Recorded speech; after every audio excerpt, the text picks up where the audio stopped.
Чтобы избежать первых признаков старения или начать работать с теми, которые уже существуют на вашем лице, вам понадобится антивозрастной уход. Я расскажу вам о 3 компонентах, которые должны входить в его состав. Также объясню, как их правильно сочетать и использовать. Я расскажу вам о процессах, которые происходят с вашей кожей по мере старения, и порекомендую доступные аптечные средства, которые вы можете использовать по уходу за возрастной кожей. Я проделала тяжелую работу для вас, основываясь на долгих годах практики и обучения врачом-дерматологом и врачом-косметологом, изучая составы всех этих продуктов и, конечно же, видя, как этими средствами пользуются мои пациенты и получают положительные результаты. И с уверенностью могу рассказать, что вам нужно прямо сейчас. Давайте поговорим о 3 процессах, которые происходят с нашей кожей по мере старения. Первый процесс – это потеря коллагена. Коллаген – это структурный белок, который необходим нашей коже. Именно благодаря ему она упругая, крепкая и подтянутая. А также он обеспечивает каркас нашей кожи. С годами количество коллагена уменьшается, а также изменяется его качество. Второй процесс, который происходит с нашей кожей, это появление тусклости. Кожа теряет свой лоск, блеск и сияние. Почему это происходит? Наша кожа состоит из 3 слоев. Эпидермис, дерма и подкожная жировая клетчатка. Эпидермис – это самый поверхностный слой кожи. Он также состоит из нескольких слоев. Нижний называется базальная мембрана, и от него там клеточки делятся и оттуда поднимаются наверх. Чем выше, тем они менее дифференцированные, и на самом верху эти клеточки превращаются в роговые чешуйки. Когда организм молод, клеточный цикл занимает 28 дней, но с годами он удлиняется и становится уже не 28 дней, а иногда даже 60 или 70. Почему это происходит? Потому что клеточки, которые поднимаются, они не отшелушиваются. Эпидермис становится плотным, шероховатым, он уже не так отражает свет. И мы можем ему помочь. Благодаря грамотной эксфолиации мы ускоряем клеточный цикл, и стволовые клетки на уровне базальной мембраны перестают быть ленивыми, а начинают опять интенсивно делиться. Третий процесс, который происходит с нашей кожей, это появление неровного тона кожи. То есть кожа теряет свое сияние, на ней появляются сосудистые звездочки, сосудистый рисунок, пигментация, пигментные пятнышки различных размеров. Почему это происходит? Это происходит в результате хроно- и фотостарения, то есть под действием как внутренних, так и внешних факторов. И самым агрессивным внешним фактором является ультрафиолетовое излучение. Первый продукт в антивозрастном уходе, который препятствует разрушению коллагена и способствует формированию нового коллагена, это ретиноиды. Ретиноиды делятся на 2 большие группы. Это те, которые есть в косметических продуктах, и те ретиноиды, которые назначает врач.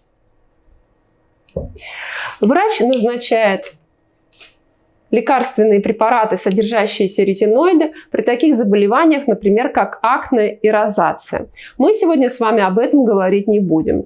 А мы поговорим с вами о тех ретиноидах, которые входят в косметологические продукты. К ним относятся ретинол и ретинальдегид.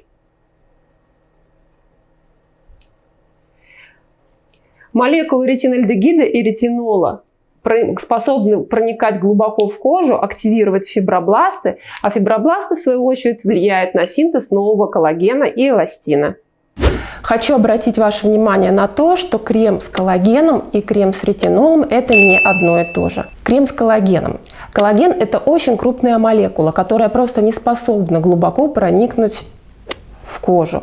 Она не проходит через базально-клеточную мембрану и не стимулирует фибробласты на формирование нового коллагена и эластина.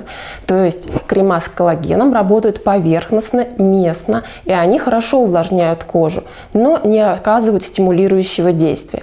Именно поэтому я рекомендую крема, содержащие ретинол. Также хочу дать вам свою личную рекомендацию о том, что если вы никогда ранее не пользовались средствами, содержащими ретинол, начать со средств для чувствительной и сухой кожи, так как процент ретинола в них минимальный. Итак, моя первая рекомендация – это крем для чувствительной и сухой кожи. Это продукт от компании Neutrogena. Он содержит минимальный процент ретинола, не вызывает раздражения, шелушения, отечности и покраснения. Он обладает хорошей увлажняющей основой, и пациенты его используют для кожи лица, шеи, декольте, а также кистей рук. Он обладает мощным антивозрастным действием, сокращает морщины и делает кожу более здоровой. Мой личный фаворит крема с ретинолом – это далеко не бюджетное средство, это крем от компании Innoderma Dark Spot. Он обладает мощным антивозрастным действием. Очень хорошие результаты показали аптечные марки. Например, от компании La Roche-Posay крем-гель для области глаз Ridermic. Он обладает замечательными увлажняющими действиями, подходит для чувствительной кожи и для тех, кто носит контактные линзы. В его состав входит чистый ретинол и ретинол последовательного высвобождения. Еще и кофеин. Этот комплекс нам дает такие результаты, как уменьшение отечности вокруг глаз, уменьшение пигментации вокруг глаз, снятие усталости и, конечно же, омолаживающий эффект. Также отлично подойдет сыворотка от La Roche-Posay Retinol B3. Она разглаживает глубокие и поверхностные морщины. В своем составе также содержит чистый ретинол, ретинол последовательного высвобождения, витамин B3 и нейтродермальную воду. Еще один мой фаворит – это сыворотка от компании Kiehl's. Эта сыворотка подходит также для чувствительной и сухой кожи. В ее состав входит чистый ретинол, пептиды и церамиды. Такое сочетание компонентов дает мощный антивозрастной эффект без раздражения, без сухости, без шелушения, без покраснения. Классно выравнивается рельеф кожи, а также благодаря церамидам здесь есть увлажняющий фактор. Если у вас нормальная или жирная кожа, я рекомендую вам использовать продукты, в состав которых входит ретинол в больших концентрациях. То есть это 0,3%, 0,35%, 0,4%. Одним из таких продуктов является сыворотка от компании L'Oréal Pure Retinol. Также хороши сыворотки для нормальной жирной кожи от компании Don't Touch My Skin и Icon Skin. И, конечно же, после использования продуктов с более высокой концентрацией ретинола я рекомендую использовать увлажняющие средства, увлажняющие крема по вашему типу кожи. Если же вам больше нравится использовать текстуру средства в виде крема, а не сыворотки, это тоже здорово. Используйте крема с ретинолом вечером, как ночной вариант. Одна из моих рекомендаций – это крем от компании L'Oréal Revitalift крем. Он содержит проретинол А и фиброэластин. Такое сочетание вам даст мощное антивозрастное действие в борьбу с морщинами, выравнивание рельефа и улучшение тона кожи. А сейчас я вам расскажу о линейке препаратов, которые вы можете приобрести в аптеке от компании Aven. Эта линейка называется Retinal. В его состав входит такой компонент, как ретинальдегид, о котором я вам рассказала ранее. Он является более сильным компонентом, чем ретинол. В эту линейку входит дневной крем Retinal, крем Retinal 0,05% концентрации и Retinal Intensive. Они различаются по проценту содержания ретинальдегида. Чем он выше, тем более сильнее и активнее работает этот компонент. Я вам рекомендую начинать с меньших концентраций и постепенно переходить к более высоким концентрациям ретинальдегида, так как чем сильнее его концентрация, тем больше вероятность появления таких побочных явлений, как покраснение, жжение, шелушение и отечность. И несколько правил о том, как правильно использовать ретинол и ретинальдегид. Итак, если мы добавляем эти компоненты в наш антивозрастной уход, а их нужно добавлять обязательно, мы используем это курсами. То есть мы покупаем средства, содержащие ретинол или ретинальдегид, и используем их в течение 3-4 месяцев. Мы начинаем с минимальных концентраций и постепенно переходим к более высоким концентрациям. Если у вас сухая или чувствительная кожа, то вы можете на невысоком проценте ретинола или ретинальдегида находиться постоянно. Если вы используете эти производные витамина А в своем рационе, обязательно наносите на кожу солнцезащитный крем перед выходом на улицу. Не совмещайте эти продукты с такими, как бензоилпероксид или кислоты. А также, когда вы посещаете кабинет врача-косметолога, обязательно предупредите его о том, что вы используете ретинол или ретинальдегид. Только что мы поговорили о самом главном компоненте антивозрастного ухода, о ретиноидах. Теперь давайте поговорим о втором компоненте, не менее важном. Именно он предотвращает появление тусклости нашей кожи, и мы сейчас говорим о кислотах. Гидроксикислоты. Мы будем говорить о молочной, гликолевой и салициловой кислоте. Кислоты могут быть как в средствах для умывания, так и содержаться в кремах и сыворотках. Именно они обеспечивают нам ровный цвет кожи, ровный тон кожи и сияние и блеск. Некоторые кислоты имеют очень маленький размер молекулы. Благодаря этому они проникают в самые глубокие слои кожи, тем самым оказывая активное действие. Результаты мы видим в виде сияния кожи, улучшения рельефа кожи, улучшения тона кожи. Продукты с кислотами разделяются на три вида. Первое – это продукты смывающиеся, то есть те, которые мы используем для умывания кожи. Второе – это несмываемые продукты в виде кремов и сывороток. И третье – это продукты с кислотами, более активные, более сильные и проникающие максимально глубоко, то есть обладающие наивысшей степенью активности. Их вы можете использовать 1-2 раза в неделю. Сейчас мы поговорим о смывающихся продуктах, которые вы можете использовать 1-2 раза в день на ежедневной основе. Все эти продукты содержат кислоты и не агрессивно работают с кожей. Например, продукт от компании L'Oréal, от компании Vichy серии Normaderm, от компании SkinCeuticals, CeraVe и, конечно же, пигмент Bio от компании Bioderma.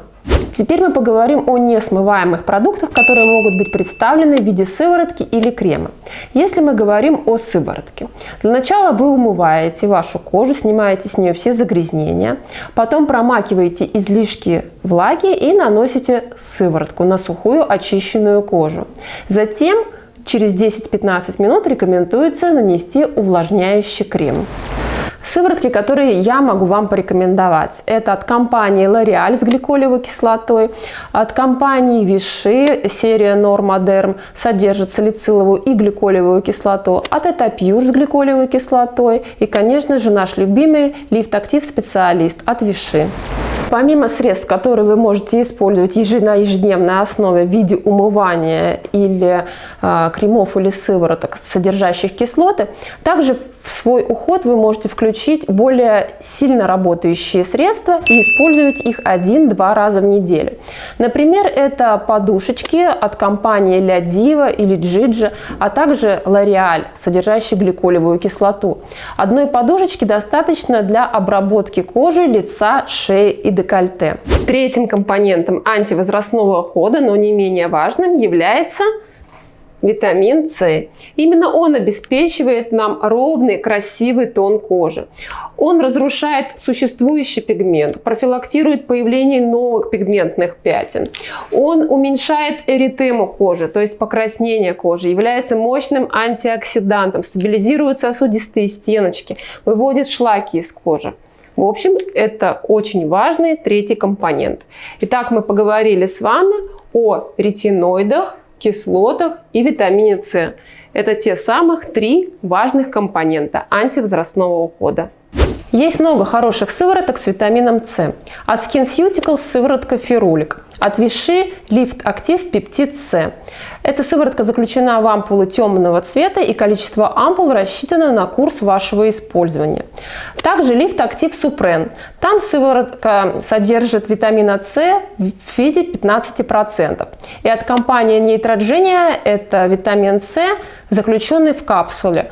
Концентрация там 20%. Чем выше концентрация витамина С, тем больше вероятность, что у вас могут быть такие неприятные ощущения, как жжение, покалывание и покраснение. Давайте поговорим о базовом уходе.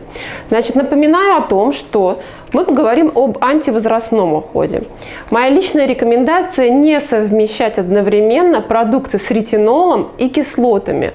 Я рекомендую сначала, например, пройти 3 месяца за руку с ретинолом или ретинальдегидом и затем 3 месяца с гидроксикислотами.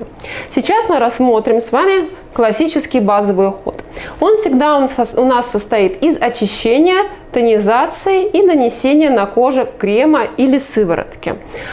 Как вы знаете, уход у нас должен быть как утренний, так и вечерний. После утреннего ухода мы обязательно наносим солнцезащитный крем перед выходом на улицу. Пациенты спрашивают, так ли нужна тонизация? Для чего нужен тоник? Тоник – это косметологическое вещество, которым протирается кожа для того, чтобы сдвинуть pH кожи из щелочной среды в кислотную. Дело в том, что когда мы умываемся, после умывания среда сдвигается в щелочную зону, а нам нужна кислотная, и поэтому используется тоник. Но на сегодняшний день все уважающие себя косметологические марки делают формулы кремов и сывороток, которые справляются с задачей тоника. То есть они сами выводят среду из щелочной в кислотную. Поэтому тонизация – это если вы привыкли, если вам нравится, но это не обязательный компонент ухода. Итак, мы с вами сейчас рассмотрим базовый уход вместе с кислотами. Кислоты могут входить как и в очищение, в тонизацию, и также могут входить в состав крема или сыворотки. Иногда меня спрашивают, можно ли, чтобы кислоты входили во все 3 этапа – очищение, тонизацию и наружный уход, в виде крема или сыворотки. Можно, но это получается слишком сильное воздействие, после которого ваша кожа может испытывать неприятные ощущения в виде покраснения, какого-то зуда, ощущения сухости. Поэтому я рекомендую добавлять в уход какое-то 1 или 2 средства, содержащие кислоты. Например, вы умываетесь гелем, который содержит кислоты, а затем наносите увлажняющий крем и сыворотку. Сначала сыворотка наносится, следом крем. Иногда пациенты используют отдельно крем или сыворотку. Или, например, у вас мягкое очищение, но кислоты содержатся либо в креме, либо в сыворотке.